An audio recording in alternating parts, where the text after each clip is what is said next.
లంచం అన్యాయமாக சம்பாதிச்ச பணம், అన్యాయంగా సంపాదించే ఆ డబ్బు ఆండవருக்கு தேவையில்லை, దేవునికి అవసరమే లేదు. ఆమేన్ ఆమేన్.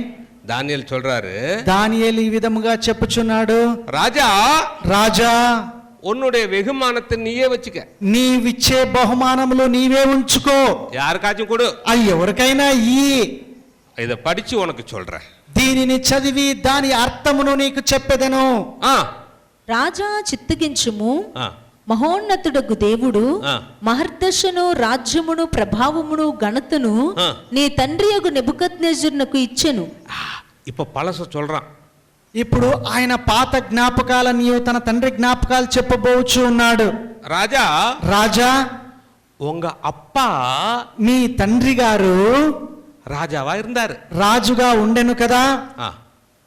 దేవుడు అతనికిట్టి మహర్దశ ఇచ్చినందున తానెవరిని చంపగోరెనో వారిని చంపెను, ఎవరిని రక్షింపగోరెనో వారిని రక్షించెను, ఎవరిని హెచ్చింపగోరెనో వారిని హెచ్చించెను, ఎవరిని పడవేయగోరెనో వారిని పడవేసెను. కాబట్టి సకల రాష్ట్రములను, జనులను, ఆయా భాషలు మాట్లాడు వారును అతనికి భయపడుచు అతని ఎదుట వణుకుచూ నుండిరి. ఎవరి ఎదుట భయపడి ఉన్నారు? నెబుకద్నెజరు రాజు ఎదుట. అయితే అతడు మనస్సును అతిశయించి, అయితే నెబుకద్నెజరు రాజా, ఆ యొక్క నెబుకద్నెజరు రాజు గర్వం, హృదయములో గర్వం కలిగి என்ன பண்ணான் தெரியுங்களா? ఏం చేసి ఉన్నాడో తెలుసా? అతడు మనస్సును అతిశయించి బలాత్కారము చేయుటకు అతని హృదయమును కఠినము చేసుకొనగా దేవుడు అతని ప్రభుత్వమును అతని యొద్ద నుండి తీసివేసి అతని ఘనతను పోగొట్టెను. అప్పుడు అతడు మానవుల యొద్ద నుండి తరమబడి, నెబుకద్నెజరు రాజా, అలా ఉన్న నెబుకద్నెజరు రాజు మనిదర్களிடத்திலிருந்து తల్లపట్టు, వాడు మనుషుల యొద్ద నుండి త్రోసివేయబడిన వాడై పశువుల వంటి మనస్సు గలవాడాయెను. మహోన్నతుడగు దేవుడు మానవుల రాజ్యములలో ఏలుచు ఎవరిని స్థాపింపగోరునో వారిని స్థాపించునని అతడు తెలుసుకుని వరకు అతడు అడవి గాడిదల మధ్య నివసించుచు, పశువుల వలె గడ్డి మేయుచు, ఆకాశపు మంచు చేత తడిసిన శరీరము గలవాడాయెను. ఎవరు? అందరు చెప్పండి. నెబుకద్నెజరు రాజు. ఎన్ని సంవత్సరములు? 7 years. 7 సంవత్సరములు ఆ విధముగా పశువులే ఉండి ఉండెను. నెబుకద్నెజరు రాజు, నెబుకద్నెజరు రాజైన వాడే. அவன் మనసుల గర్వం வந்துச்சு, వాని యొక్క హృదయములో ఒక గర్వము, అహంకారం వచ్చి ఉన్నది. இந்த బాబిలోన్ நான் కట్టినది, ఈ యొక్క బబులోను పట్టణమును నేను కట్టి ఉన్నాను. அவன் கட்டினானா? వాడు కట్టాడా? அவன் கையில ఇశ్రాయేల్ జనంగల கொடுத்தது யாரு?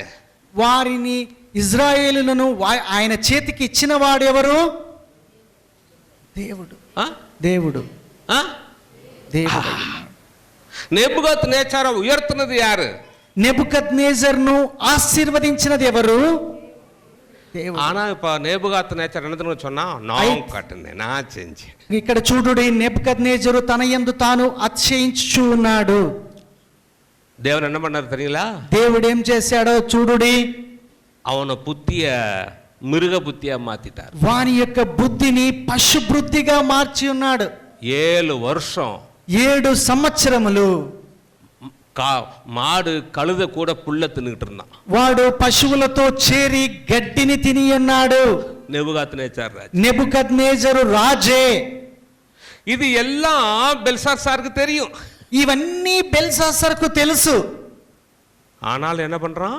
అయితే ఏం చేయించున్నాడో చూడుడి, దేవాలయத்திலிருந்து கொண்டு வந்திருக்க பாத்திரத்துல சாராயத்தை ஊத்தி குடிக்கிறான். దేవాలయంలో నుండి తెచ్చినటువంటి ఆ బంగారు పాత్రల్లో సారాయి వేసుకుని తాగుచూ ఉన్నాడు. బెల్షస్సరు అతని కుమారుడవగు నీవు ఈ సంగతి అంతయు ఎరిగియుండియు నీ మనస్సును అణుచుకొనక పరలోకమందున్న ప్రభువు మీద నిన్ను నీవే హెచ్చించుకొంటివి. ఎట్లనగా నీవును నీ అధిపతులను నీ రాణులను నీ ఉపపత్నులను దేవుని ఆలయ సంబంధమగు ఉపకరణములలో ఆ. ద్రాక్షారసము పోసి త్రాగవలెనని ఆ. వాటిని తెచ్చి ఉంచుకొని ఆ. వాటితో త్రాగుచు చూడనైనను విననైనను గ్రహింపనైనను చేత కాని వెండి బంగారు ఇత్తడి ఇనుము కర్ర రాయి అను వాటితో చేయబడిన ఆ. దేవతలను స్తుతించితిరి గాని నీ ప్రాణమును నీ సకల మార్గములను ఏ దేవుని వశమున ఉన్నవో ఆయనను నీవు ఘనపరచలేదు. உன்னுடைய உயிர் யாரு கையில இருக்கோ அவரை நீ கனப்படுத்தல. నీ ప్రాణము ఎవరి చేతిలో ఉన్నదో ఆ మహాదేవునిని నీవు ఘనపరచలేదు కదా. இந்த విగ్రహத்தை ఆరాధించ నీవు ఆ విగ్రహములను ఆరాధించుచున్నావే. దేవాలయத்தில் கொண்டு வந்து பாத்திரத்தை சாராயத்தை ஊத்தி குடிச்ச. దేవాలయంలో ఉన్నటువంటి ఆ సువర్ణ పాత్రములలో నీవు మద్యమును సారాయిని త్రాగుచు కావున ఆయన ఎదుట నుండి అరచేయి వచ్చి ఈ వ్రాతను వ్రాసిన శాసన మీదనగా మెనే మెనే టేకేల్ ఉఫార్సిన్ మెనే టెకేల్ ఉపార్సిన్ ఇదే ఈ వాక్య భావం ఏమనగా రాజా ఈ వాక్యమున అర్థము ఏమనగా ఇదని వాక్యత్యంలో అర్థం ఎన్నవెంట్రాల్ ఈ యొక్క వాక్యమునకు అర్థము ఏమనగా మేనే అనగా దేవుడు నీ ప్రభుత్వ విషయములో లెక్క చూచి దాన్ని ముగించెను. నీ రాజ్యము ముడింజిర్చి నీ యొక్క రాజ్యము ముగించబడి ఉన్నది. ఎండ్ ఉనకు నీకు అంతమే. టేకేల్ అనగా ఆయన నిన్ను త్రాసులో తూచగా నీవు తక్కువగా కనబడితివి. ఉన్న ఆండవరు తూకి పాతారు త్రాసుల. దేవుడు ఆయనను త్రాసులో తూకము వేసి చూడగా వాడు తక్కువ వాడుగా మార్చబడి ఉన్నాడు. ఫెరేస్ అనగా నీ రాజ్యము నీ యొద్ద నుండి విభాగింపబడి మాదీయులకును పారసీకులకును ఇయ్యబడును.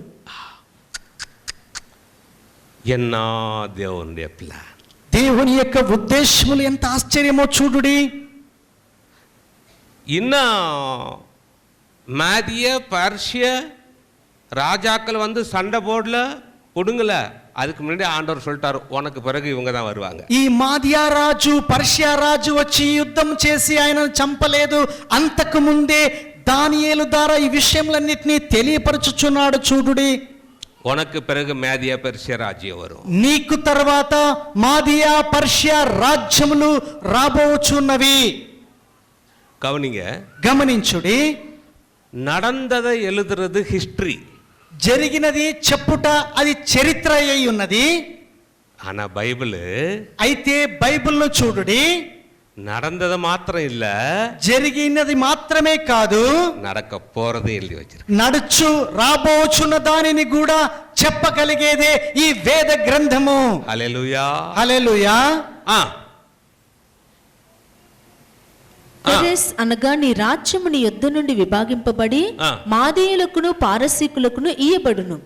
బెల్షస్సరు ఆజ్ఞ ఇయ్యగా వారు దానియేలునకు ఊదారంగు వస్త్రము తొడిగించి అతని మెడను బంగారపు హారము వేసి ప్రభుత్వము చేయుటలో అతడు 3వ అధికారి అని చాటించిరి. అయితే ఉపయోగము ఏమి ఉపయోగము ముందుకు చదవండి. ఆ రాత్రి అందే కల్దీయుల రాజుకు బెల్షస్సరు హతుడాయెను. ద సేమ్ నైట్, అదే రాత్రి బెల్షస్సరు రాజు చంపబడెను. యారు? మాదీయుడుగు దర్యావేషు. సో ఈరాన్ మాదియా దర్యావేషు 62 సంవత్సరముల వాడై సింహాసనము నిక్కెను. அவன் இரண்டாவதாக அந்த உலகத்திலே வந்ததான ராஜ்யம் మాదియ అని పారసీయ రాజ్యం. రెండవదిగా ఈ యొక్క ప్రపంచమును పరిపాలించినది మాదియా పర్షియా సామ్రాజ్యములై ఉన్నవి.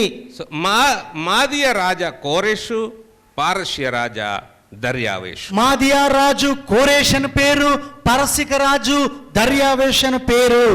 అదా రొమ్ము భుజము. அதுதான். అదే రొమ్ము భుజములై ఉన్నవి. సో இந்த మాదియ పారస్య రాజ్యం ఎత్తన వర్షం இந்த భూమి ఆండాంగ. ఈ యొక్క మాదియా పారసిక రాజ్యం వారు ఈ యొక్క భూమిలో ఏ సంవత్సరంలో రాజ్య పరిపాలన చేసి ఉన్నారనగా యేసు సామి பிறப்பதற்கு முன்னாடி యేసుక్రీస్తు పుట్టుటకు పూర్వము 538 இருந்து 538వ సంవత్సరం నుండి 330 వரை 330వ సంవత్సరం వరకు 208 వర్షం 208 సంవత్సరములు మాదియా పర్షియ రాజేంద్ర భూమిలో మాదియా పారసీక రాజ్యములు ఈ భూమి మీద రాజ్యమును చేసి ఉన్నవి. அப்படினா யாரு? ఆ విధముగా చెప్పగా ఎవరు? ఇరాన్ దేశస్థులు. అందరూ చెప్పండి. ఇరాన్. అక్కడ రండి. అటు తరువాత మాదియ పర్షియ తరువాత లోకమంతా ఏలునట్టి మూడవ రాజ్యం ఒకటి లేచును. మూడవ రాజ్యము ఏమి? ఉదరము తొడ. ఇది ఏమి? ఇత్తడి వంటిది. ఇత్తడి. இந்த உலகத்துல வந்த மூன்றாவது ராஜா யாரு தெரியுங்களா? ఈ యొక్క లోకమును పరిపాలించే మూడవ రాజు ఎవరో తెలుసా? గ్రీక్ రాజ్యం. గ్రీకు రాజులు. గ్రీకునుடைய முதலாவது ராஜா யாருன்னு கேட்டீங்கன்னா ఈ యొక్క గ్రీక్ లో మొదటి రాజు ఎవరనగా మహా అలెగ్జాండర్ అయ్యున్నాడు. అలెగ్జాండర్ வந்து என்ன பண்ணாருன்னா ఈ యొక్క అలెగ్జాండర్ వచ్చి ఏం చేసి ఉన్నాడనగా இந்த మాదియా పెర్షియావుடைய రాజాக்கள் இந்த ரெண்டு பேரையும் கோரேஷு தர்யாவேசு ரெண்டு பேரையும் கொன்னுட்டு மகா அலெக்சாண்டர் கிரேக் ராஜ்யம் அதான் ఉదరము తొడ గ్రీక్ రాజ్యం. ఈ యొక్క ఉదరము తొడ అనగా ఈ యొక్క మాదియా పర్షియా రాజులను కోరేషు దర్యావేషును చంపి గ్రీకు రాజ్యమును స్థాపించినటువంటి వ్యక్తి అలెగ్జాండర్ అయ్యున్నాడు. గ్రీకు రాజ్యము. இந்த மகா அலெக்சாண்டர் என்ன பண்ணாருன்னா ఈ యొక్క మహా అలెగ్జాండర్ ఏం చేసి ఉన్నాడనగా எல்லாத்தையும் ஜெயிச்சிட்டு ఆయన ఆ విధంగా సామ్రాజ్యములన్నీ జయించుచు இந்த మాదియా పర్షియా రెండు రాజాவையும் கொன்னுட்டு ఈ యొక్క మాదియా పారసిక రాజులను ఇద్దరిని చంపి ఇవங்களை எல்லாம் ஜெயிச்சு ఈ విధముగా ఉన్న దేశములను కూడా జయించి లాస్ట్ ఇండియాకు వందారు మహా అలెగ్జాండర్. ఆ యొక్క చివరిదిగా ఇండియా దేశమునకు వచ్చి ఉన్నాడు అలెగ్జాండర్ అనేటువంటి మహారాజు. ఇప్పుడు నేను உங்களுக்கு హిస్టరీ சொல்றேன். ఇప్పుడు నేను మీకు చరిత్రను చెప్పెదను. அப்ப நம்ம இந்தியாவுல ஆண்டுகிட்டு இருந்தது யாரு சொல்லுங்க? ఆ యొక్క అలెగ్జాండర్ వచ్చినప్పుడు ఇండియాను పరిపాలించే రాజు ఎవరో తెలుసా? புருஷோத்தம். ஸோ மகா அலெக்சாண்டர் வந்து இந்தியாவில் புருஷோத்தமனை பிடிச்சார். మహా అలెగ్జాండర్ అయినటువంటి ఆ రాజు పురుషోత్తం అనే రాజును పట్టుకొని ఉన్నాడు. చూడండి, పురుషోత్తమను పిడిచి కట్టినారు. ఆ యొక్క పురుషోత్తం అనే రాజును కట్టి బంధించి ఉన్నాడు. మహా అలెగ్జాండర్ చైర్లో ఉక్కాందారు. మహా అలెగ్జాండర్ సింహాసనం మీద కూర్చుండి ఉన్నాడు. పురుషోత్తమ పాత சொன்னார், పురుషోత్తం రాజును చూచి అడుగుచూ ఉన్నాడు, ఇప్ప ఇండియా ఏం కైల, ఈ యొక్క ఇండియా దేశం ఇప్పుడు నా చేతిలో ఉన్నది, ఉన్నే ఎన్న పన్ను చొల్లు, నీకు ఏం చేయాలో చెప్పుమని చెప్పుచూ ఉన్నాడు. అది చేయరే, నేను నీవు చెప్పినదే చేస్తానని చెప్పుచూ ఉన్నాడు.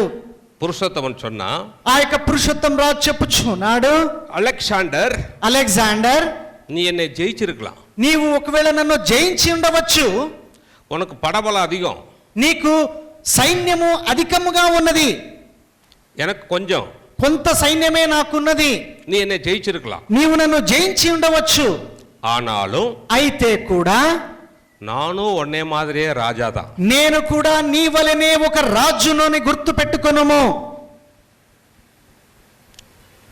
அதனால అలా చెప్పిన తర్వాత అలెగ్జాండర్ ఆశ్చర్యపడటం, అలెగ్జాండర్ ఆ పురుషోత్తం రాజును చూసి ఆశ్చర్యపడి ఉన్నాడు. ఉనకు ఇవ్వలది వీరం இருக்குதே, నీవు ఇంతగా వీరత్వం ఉన్నదని చెప్పుచున్నావు కదా, ఇండియా ఆల నీందాన్ తగిది, ఇంత ధైర్యముగా నీవు చెప్పుచున్నావు కనుక ఈ యొక్క ఇండియా దేశమును పరిపాలించుటకు నీవే అర్హుడవు.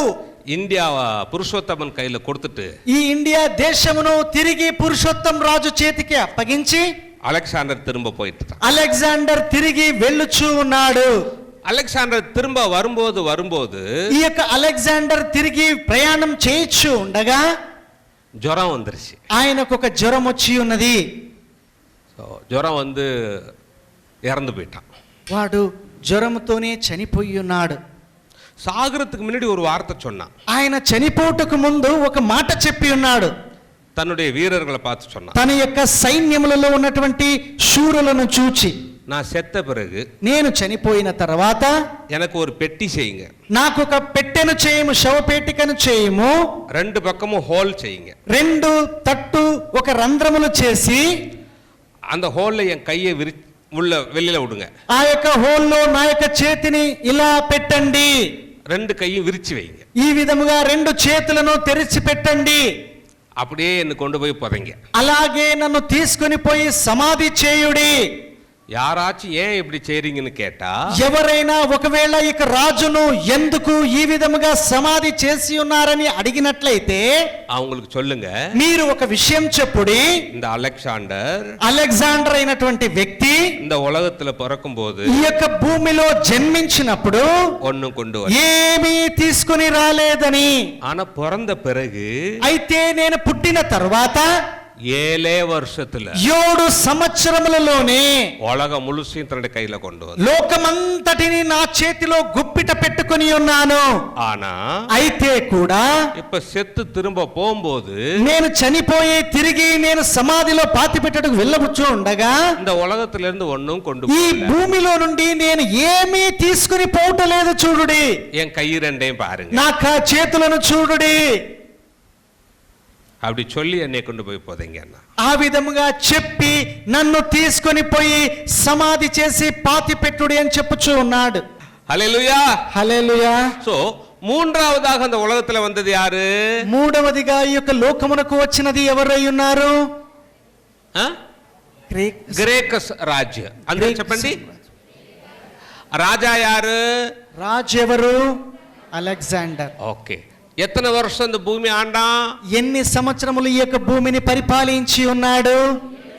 7 వర్షం. ఓకే. పాస్టర్మా, పిమ్మట 4వ రాజ్యం ఒకటి లేచును. పిమ్మట 4వ రాజ్యము. ఇక్కడ చూడండి, 4వ రాజ్యము అది ఇనుము వలె బలముగా ఉండును. చూడండి, ఇది చూడండి.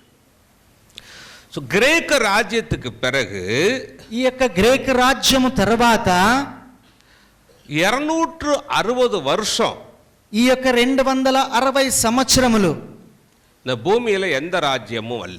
ఈ యొక్క భూమి మీద ఏ రాజ్యము రాలేదు. చూడుడి, గ్రేక రాజ్యం எப்ப இருந்துச்சு இந்த பூமி மேல? ఈ యొక్క గ్రీకు రాజ్యము ఎప్పుడు ఈ భూమి మీద పరిపాలింపబడి ఉన్నది? యేసు பிறப்பதற்கு முன்பு, యేసుక్రీస్తు పుట్టుటకు పూర్వము 330 இருந்து 323 వరకు, 330 సంవత్సరం నుండి 323వ సంవత్సరం వరకు పరిపాలింపబడి ఉన్నది. Only 7 years. కేవలము 7 సంవత్సరములే అలెగ్జాండర్ పరిపాలించి ఉన్నాడు. அதுக்கு பிறகு దానికి తరువాత 260 வருஷம் எந்த రాజ్యము இல்ல. 260 సంవత్సరములు ఈ భూమి మీద ఏ యొక్క రాజ్యము ఈ భూ ప్రపంచమనంతటిని పరిపాలించలేదు. యేసు பிறப்பதற்கு முன்பு, యేసుక్రీస్తు పుట్టుటకు ముందు 63வது வருஷத்திலே 63వ సంవత్సరములో రోమ్ రాజ్యం, రోమా ప్రభుత్వము தலையெடுத்தது. ఇది పరిపాలించినది ప్రపంచమనంతటిని. యేసు క్రీస్తు இந்த உலகத்துல பிறக்கும்போது எந்த రాజ్యం இருந்துச்சு? యేసుక్రీస్తు యొక్క భూమిలో పుట్టినప్పుడు ఏ రాజ్యం ఉన్నది? రోమా సామ్రాజ్యం. అందరూ చెప్పండి, రోమా సామ్రాజ్యం.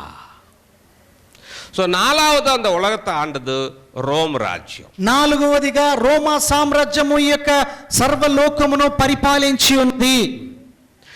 இந்த ரோம் ராஜ்யம் ஏசப்பா பிறக்கிறதுக்கு முன்னாடி 63 இருந்து ஏசப்பா பிறந்த பிறகு 395 வரைக்கும் டோட்டல் 458 இயர்ஸ் ரோம் ராஜ்யம் இந்த பூமியில இருக்கு. ఈ యొక్క రోమా రాజ్యం యేసుక్రీస్తు పుట్టుటకు ముందు 63 బీసీ 63 నుండి AD 395 సంవత్సరములు అనగా 458 సంవత్సరములు ఈ యొక్క భూమిని పరిపాలన చేసి ఉన్నాడు.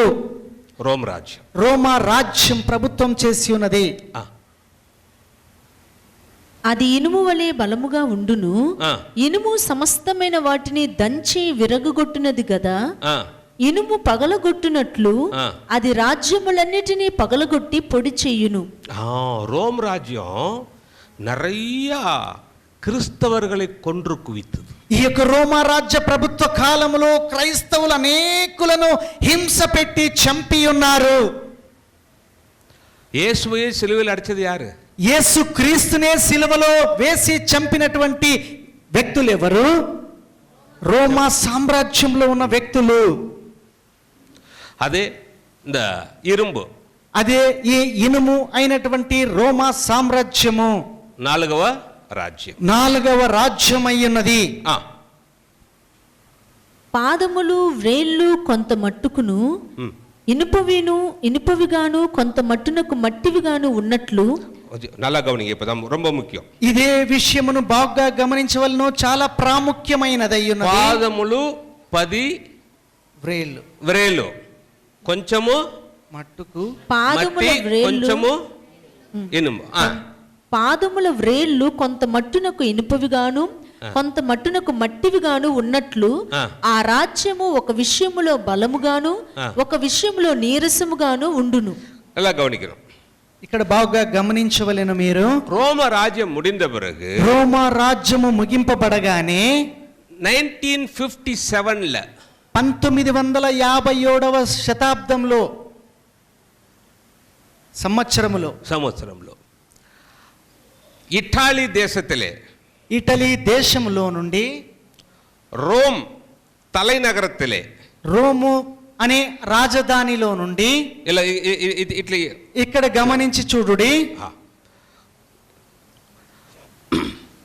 ரோம் ராஜ்யம் முடிந்த பிறகு రోమా రాజ్యము ముగించబడిన తర్వాత 1957லே 1957వ సంవత్సరములో ఇతాలీ దేశத்திலே ఇటలీ దేశములో ரோமிலே రోమునందు ஐரோப்பிய கண்டத்தின் 6 நாடுகள் ఐరోపా ఖండములో ఉన్నటువంటి 6 దేశములు ரோமிலே ஒன்றாக கூடினார்கள். రోమ్ దేశంలో వచ్చి ఒకటిగా చేరి ఉన్నారు. ஒரு ஆர்கனைசேஷனை அமைச்சாங்க. వారు ఒక సంస్థగా మార్చబడి ఉన్నారు. அது பேரு தான் ఈఈసి, ఈఈసి అని యూరోపియన్ దానికి పేరు. Economic community. European economic community. ரொம்ப முக்கியம். ఇది చాలా ప్రాముఖ్యమై ఉన్నది. இதுல இருந்து தான் அந்திகிறிஸ்து வர போறான்.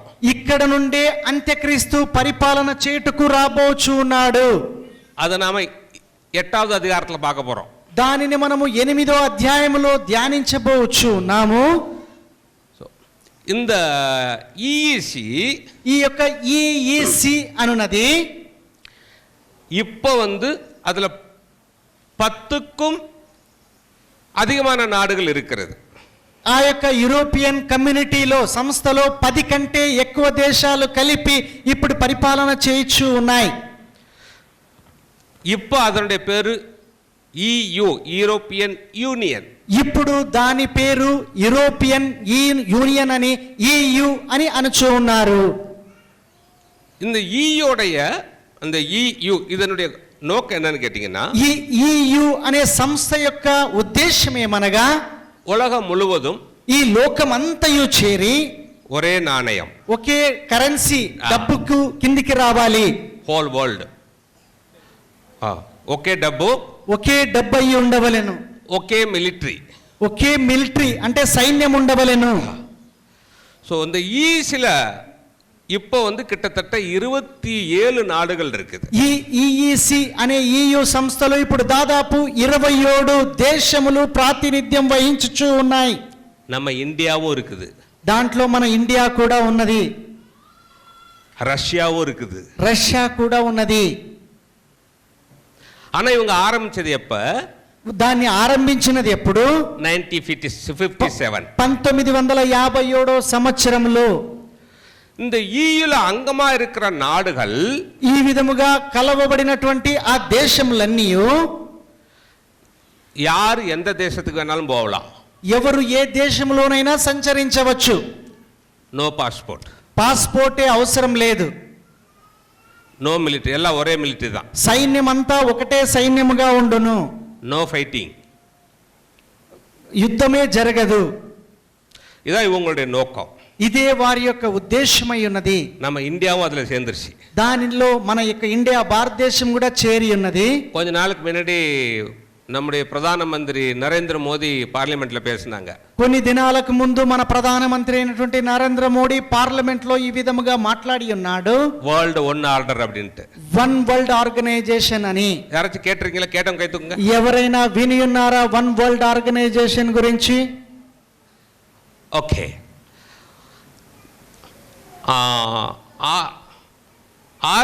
இப்ப 2000 2002వ సంవత్సరంలో போன வருஷம் யாரும் பாஸ்போர்ட் வாங்கிருக்கீங்களா? ఎవరైనా పాస్పోర్ట్ తీసుకొని ఉన్నారా? లైసెన్స్ వాంగిరికీங்களா? లైసెన్స్ తీసుకొని ఉన్నారా? పోన వర్షం, లాస్ట్ ఇయర్, పోయిన సంవత్సరం లైసెన్స్ ఎవరైనా తీసుకున్నారా? లేదు. ఓకే. ఇத்தனை வருஷமா நம்ம லைசென்ஸ்ல வந்து இந்தியன் லைசென்ஸ் தான் இருக்கும். దానికి ముందు మన యొక్క లైసెన్స్ లో ఇండియన్ లైసెన్స్ అని మాత్రమే ఉండును. ఆనా ఇప్పుడు ఇండియన్ గవర్నమెంట్ இருக்காது. ఇప్పుడు ఇండియన్ గవర్నమెంట్ లైసెన్స్ అని ఉండదు, కానీ యూనియన్ ఆఫ్ ఇండియన్ అని ఉంటుంది. ఎంత యూనియన్? యూరోపియన్ యూనియన్ లో సభ్య దేశమైనందున. இந்த வருஷத்துல யாராச்சும் புதுசா கார் வாங்குங்க. ఈ సంవత్సరంలో ఎవరైనా కారు కొన్నట్లయితే உங்க நம்பர் பிளேட்ல, మీ నంబర్ ప్లేట్ లో యూరోపియన్ యూనియన్ ఫ్లాగ్ இருக்கும். యూరోపియన్ యూనియన్ యొక్క పతాకము అంటే జెండా ఉండును. 12 స్టార్ இருக்கும். 12 దేశాల గుర్తు ఉండును, స్టార్స్. யாராச்சும் பாத்துறீங்களா? பார்த்தவங்க கை தூக்குங்க. ఎవరైనా ఈ విషయాన్ని గమనించి ఉన్నారా? ఓకే. பார். ஸோ இப்போ வந்து இந்த యూరోపియన్ యూనియన్ உலகம் முழுசையும் கவர் பண்ணிக்கிட்டு இருக்கு. ఇప్పుడు నిదానంగా ఈ యూరోపియన్ యూనియన్ దేశము సర్వ లోకమంతటిని అది ఆక్రమించుకొనుచు ఉన్నది. 27 నాడుகள் இந்த ஈயூல இருந்தாலும், 27 దేశములు సభ్య దేశాలైనా కూడా 27 நாட்டையும் కంట్రోల్ பண்றது, 27 దేశాలను కంట్రోల్ చేసేది இந்த ஐரோப்பிய கண்டத்தின் 10 நாடுகள் தான். ఈ యూరోపియా కంట్రీలో ఉన్నటువంటి 10 దేశాలే. அந்த 10 நாடுகளுடைய பின்னாடி தான் மற்ற நாடுகள்லாம் வரும். ఆ 10 దేశముల తర్వాతే మిగతా సభ్య దేశాలన్నీ కలిసి పని చేయొచ్చు ఉన్నాయి. డెసిషన్ మేకింగ్ அந்த 10 నాడుகள் தான். నిర్ణయం తీసుకునే అధికారము కేవలం ఆ 10 దేశాలకు మాత్రమే ఉన్నది. అதான் இந்த 10 விரல். అదే ఈ యొక్క 10 వేళ్ళై ఉన్నవి. ஆனா யுனைடெட் கிங்டம் நான் நினைக்கிறேன் ஒரு வருஷத்துக்கு முன்னாடி வெளியில வந்துருச்சு. அது ఇంగ్లాండ్ దేశం అనగా యునైటెడ్ కింగ్డమ్ పోయిన సంవత్సరమే దానిలో నుండి బ్రెగ్జిట్ అని బయటికి వచ్చి ఉన్నది. ஆனா அதுல வந்து 10 இருக்கணும். ஆனா இப்ப 8 9 தான் இருக்குது. దానిలో పూర్తిగా 10 ఉండాలి, కానీ ఇప్పుడు 8 9 దేశాలు మాత్రమే నిర్ణయాధికారం చేయొచ్చు ఉన్నవి. அதுக்கு பின்னாடி தான் மற்ற தேசம் எல்லாம். ఆ దాని తర్వాతనే ఇతర దేశములు సభ్య దేశాలుగా ఉన్నాయి. இந்த 10 விரல் EU, ఈ యొక్క 10 వేళ్లే EU యూరోపియన్ యూనియన్ అయి ఉన్నవి. రెడీ, అవన్నీ సిద్ధముగా ఉన్నాయి. ఇప్పుడు చూడండి. ఇప్పుడు మీరు చూడుడి. ఇనుమును బురదయు మిళితమై యుండుట తమరికి కనబడెను. అటువలే మనుష్య జాతులు మిళితములై ఇనుము మట్టితో అతకనట్లు వారు ఒకరితో ఒకరు పొసగక యుందురు. இப்ப இந்தியா, ரஷ்யா அந்த ஐரோப்பியன் கண்ட்ரியோட சேர்ந்து இருக்க முடியாது. ఈ యొక్క ఇండియా, రష్యా దేశాలు సభ్య దేశాలు అయినా కూడా ఈ యూరోపియన్ యూనియన్ తో కలిసి ఉండలేదు. இரும்போட மண்ணு கூடி இருக்குமா? ఇనుముతో మన్ను కలిసి ఉండునా? அப்படிதான். ఏ విధముగా అయితే అలా కలవదో అదే విధముగా ఈ దేశాలు కూడా కలవవు. இரும்பு மண்ணு சேராது. ఇనుము మన్ను రెండు అతకవు. ஆனா சேர்ந்து இருப்பாங்க. అయితే చేరి ఉందురు. எப்படி? ఏ విధముగా? இரும்பு களிமண்ணும் இந்த பாதம் மாறி. ఈ యొక్క ఇనుము మట్టి ఏ విధంగా చేర్చబడి అక్కడ ఉన్నాయో అదే విధముగా వారు సభ్య దేశాలుగా ఉందరు. இப்ப ரெடி. ఇప్పుడు అవన్నీ సిద్ధముగా ఉన్నాయి. ఆ రాజుల కాలములలో, ఆ రాజున 10 రాజున కాలంలో పరలోకమందున్న దేవుడు ఒక రాజ్యము స్థాపించును, దానికెన్నటికి నాశనము కలుగదు. ఆ రాజ్యము దాని పొందిన వారికి గాక మరెవరికి చెందదు. అది ముందు చెప్పిన రాజ్యములన్నిటినీ పగలగొట్టి, ఈ ముందు చెప్పిన రాజ్యమును అన్నిటినీ పగలగొట్టి పగలగొట్టి నిర్మూలము చెయ్యును గాని అది యుగముల వరకు నిలుచును. చేతి సహాయము లేక పర్వతము నుండి తీయబడిన ఆ రాయి ఇనుమును, ఇత్తడిని, మట్టిని, వెండిని, బంగారమును పగలగొట్టగా తమరు చూచితిరే. ఇందువలన మహాదేవుడు ముందు జరగబోవు సంగతి రాజునకు తెలియజేసి ఉన్నాడు. ఈ రాయినే యేసుక్రీస్తు. ఆ రాయే యేసుక్రీస్తు అయి ఉన్నాడు. ఈ రాయి యారు? ఈ రాయి ఎవరై ఉన్నారు? యేసుక్రీస్తు. 10 రాజాக்களுடைய కాలத்துல, ఈ 10 రాజులు పరిపాలన చేసే కాలంలోనే கையினால் பெயர்க்கப்படாத கல்லாகிய இயேசு, చేతితో రూపింపబడినటువంటి ఆ యొక్క యేసు పరలోకத்திலிருந்து ఉరుండు வந்து పరలోకము నుండి పొర్లింపబడుతూ వచ్చి எங்க உழுவாரா? ఎక్కడ పడును? எங்க அடிப்பாரா? పాదముల వేళ్ళ మీద పడును. இங்க అడిపారు. అక్కడ కింద పాదముల వేళ్ళ మీద కొట్టును. ఇదే యేసుక్రీస్తుடைய రెండవ రాకడ. ఇదే యేసుక్రీస్తు యొక్క రెండవ రాకడ అయి ఉన్నది.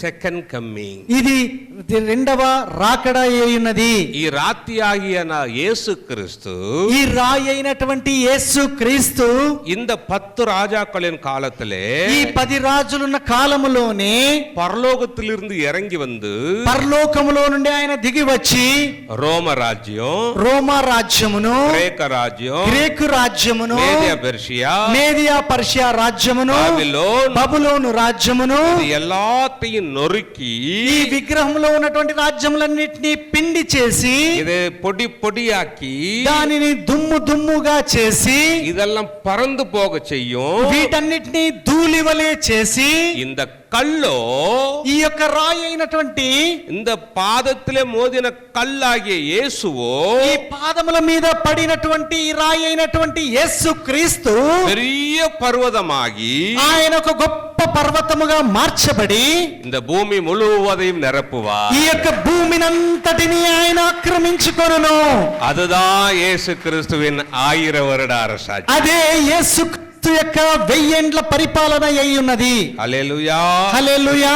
దేవుని పిల్లలే, దేవుని యొక్క పిల్లలారా, బాబిలోన్ రాజ్యం పోయివిట్టదు, బబులోను రాజ్యము గతించిపోయి ఉన్నది. మేదియా పెర్షియా పోయివిట్టదు, మాదియా పారసీక రాజ్యమును నశించిపోయినది. గ్రీకు రాజ్యం కടന്നു పోనదు, గ్రీకు రాజ్యము గతించిపోయి ఉన్నది. యేసుక్రీస్తు இந்த భూమిயிலே பிறந்த பொழுது ரோம ராஜ்யம் முடிந்து போனது. యేసుక్రీస్తు పుట్టినప్పుడు ఉన్నటువంటి రోమా రాజ్యము నశించిపోయినది. పాదముం కాల్ విరల్గளையும் போல 10 నాడుகள் EU రెడీ. పాదములు 10 వేళ్ళు ఉన్నటువంటి యూరోపియన్ యూనియన్ ప్రస్తుతము సిద్ధముగా ఉన్నది. இந்த కాలத்துல தான், ఈ కాలములోనే இயேசு கிறிஸ்துவுடைய வருகை இருக்கும். యేసుక్రీస్తు యొక్క రాకడ ఉండును. అది ఎంత வருகை? అది ఏ రాకడ అయి ఉన్నది? இரண்டாவது வருகை, రెండవ రహస్య రాకడ. ஆனா அந்த இரண்டாவது வருகைக்கு முன்னாடியே, ఈ రెండవ రాకడకు ముందే இந்த భూమిలో 7 வருஷம் అంత్యక్రీస్తు ఆచి, ఈ భూమిలో 7 సంవత్సరములు అంత్యక్రీస్తు పరిపాలన చేయును. அதுக்கு முன்னாடியே ரகசிய வருகை, దానికి ముందే రహస్య రాకడ వచ్చును. இந்த కళ్ళు எப்ப வருமா? ఈ యొక్క రాయి ఎప్పుడు వచ్చును? இங்க வருது பாருங்க. ఇక్కడ చూడుడి. 7 வருஷம் అంత్యక్రీస్తు ఆட்சி முடியும் போதுதான் இந்த కళ్ళు, యేసుక్రీస్తు యొక్క ఆ 7 అంత్యక్రీస్తు యొక్క 7 సంవత్సరములకు ముందు తర్వాతనే ఆ యొక్క రాయి వచ్చును. ఈ రాయి వచ్చును, ఈ విధమైన రాయి వచ్చును. ఇది సెకండ్ కమింగ్. ఇది రెండవ రాకడ. ஆனா அதுக்கு முன்னாடியே 7 வருஷம் அந்தி கிறிஸ்து ஆட்சி. దానికి ముందే 7 సంవత్సరములు క్రీస్తు విరోధి కాలము. அதுக்கு முன்னாடியே ரகசிய வருகை, இயேசு கிறிஸ்து ரகசிய வருகை. దానికి ముందు రహస్య రాకడ వచ్చును. அந்த ரகசிய வருகையில தான் ఆ రహస్య రాకడలోనే நீங்களும் நானும் பரலோகத்துக்கு, మీరును నేనును ఎత్తబడవలెను. ஹல்லேலூயா. హల్లెలూయా. இந்த இரண்டாவது வருகையில ఈ రెండవ రాకడలో இயேசு கிறிஸ்து குதிரையில உட்கார்ந்து வருவாரு. యేసుక్రీస్తు గుర్రము మీద కూర్చొని వచ్చును.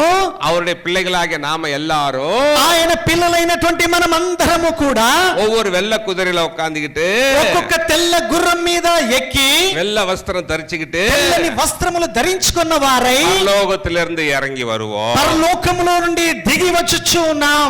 ஏன்? ఎందుకనగా இந்த பூமியில இருக்கிற ఈ భూమిలో ఉన్నటువంటి இந்த మనిద ఆளுகையை முடிச்சிட்டு ఈ ప్రతిమ యొక్క పరిపాలనను ముగింపజేసి, மனித ஆளுகையை முடிச்சிட்டு మనుషుల యొక్క పరిపాలనను ముగించి தெய்வீக ஆளுகையை 1000 வருஷம் இந்த பூமியிலே நாம செய்ய దైవికమైనటువంటి పరిపాలన, 1000 ఏండ్ల పరిపాలన ఈ భూమి మీద జరిపింపబడును. ஹல்லேலூயா. హల్లెలూయా. ஆண்டவருடைய வருகைக்கு உலகம் ரெடி. దేవుని యొక్క రాకడకు ఈ ప్రపంచమంతా సిద్ధముగా ఉన్నది. இரண்டாவது வருகைக்கே உலகம் ரெடி.